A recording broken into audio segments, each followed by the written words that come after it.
Welcome back to the coverage of the WNBA online. Now, the Sunday, the Indiana Fever take on Brazil. The Dallas Flames will take on Minnesota, and then Golden State Warriors take on Los Angeles Sparks. But for Indiana Fever versus Brazil game, as a reminder, it's not gonna be a pretty good day for the fans because Kenny Clark is not gonna be able to be there, but she will be there, but she'll be sitting on the bench on the sidelines because of her left leg, knee injury.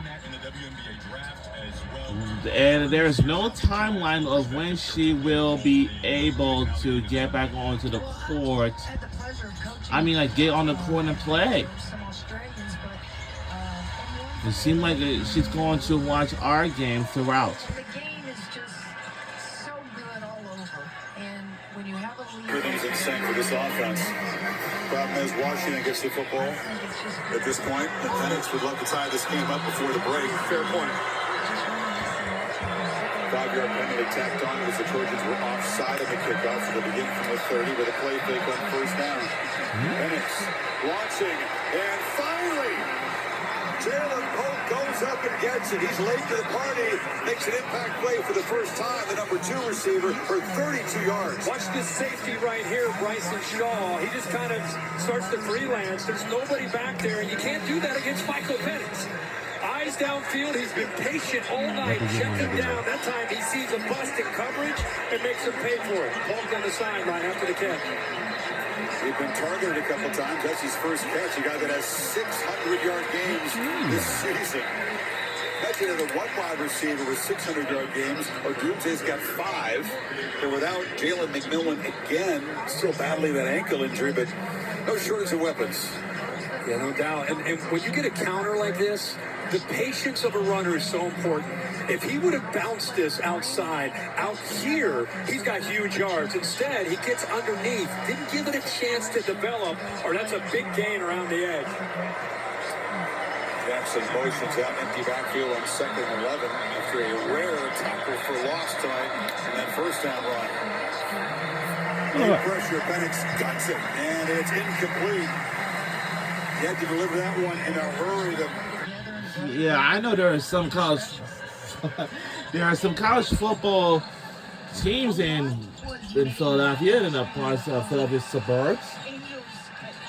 I think one of them is Villanova,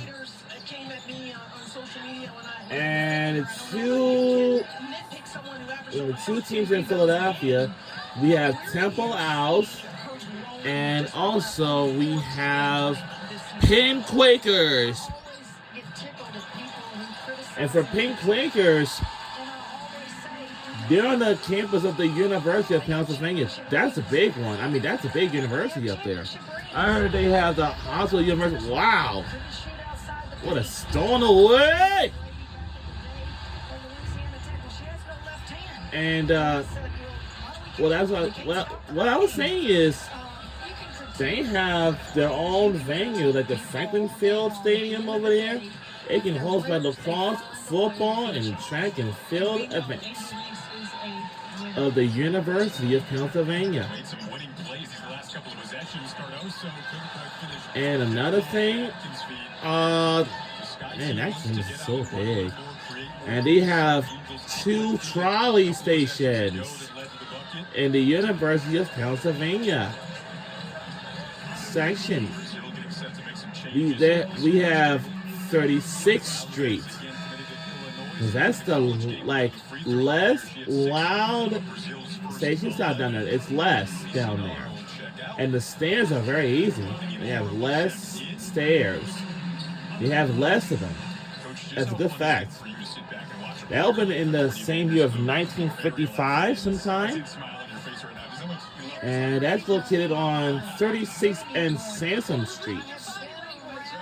And the other trolley station we have is, well, before I say that, the eastbound side got the less loud side.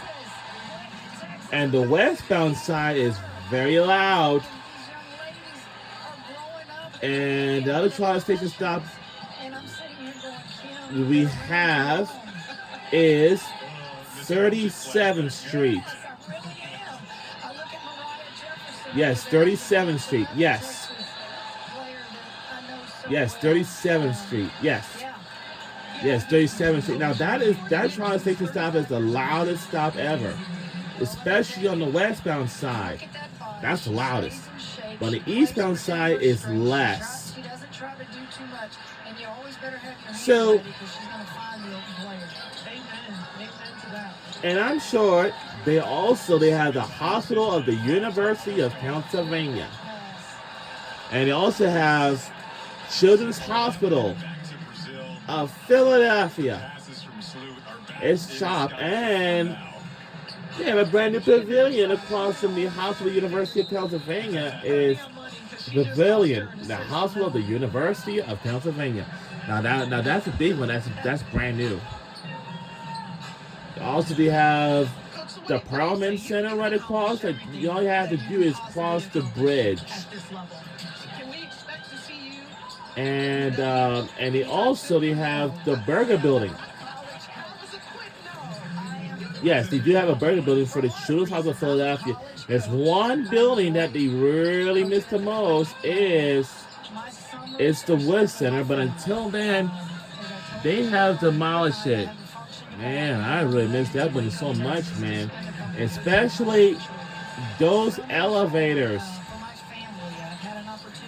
They have the best elevators over there like I have ever rode on. That was the best elevators that I used to ever ride on ever since when I used to be there since I was a little kid. And with that, I used to go up to the 4th floor to see developmental pediatrician. Then on the 5th floor, I had to go up there for this pulmonary about my blowing thing. Might be something wrong with my lungs and stuff like that. And yes. And I used to wear my sandals too, but I was a little kid and like, wow, gee, Louis. Put your sandals on. Put your sandals on. As long as my health is good and the product that I put on the floor is competitive, I'll keep doing this.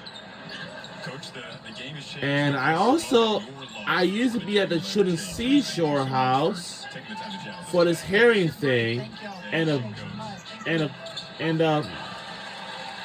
in the scariest room that I used to be in. It's kind of pretty scary in there. And my Dr. Zoe used to be there until she came to 36 and Market Street. And then the 3 shot is good by Brazil. Let's see what else I do remember. Oh, I used to be in the hospital for somehow.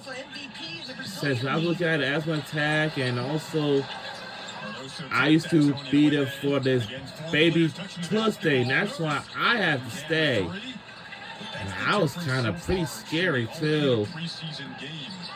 Then I had to go into surgery, all that stuff. Oh God. And they used to put an IV on me. And I'm kind of scared with that as well too. Yeah, I'm kind of pretty scared about this. I really like IVs, but they're okay. But it's kind of pretty hurt. But I don't like when they poke me so young. We'll be right back.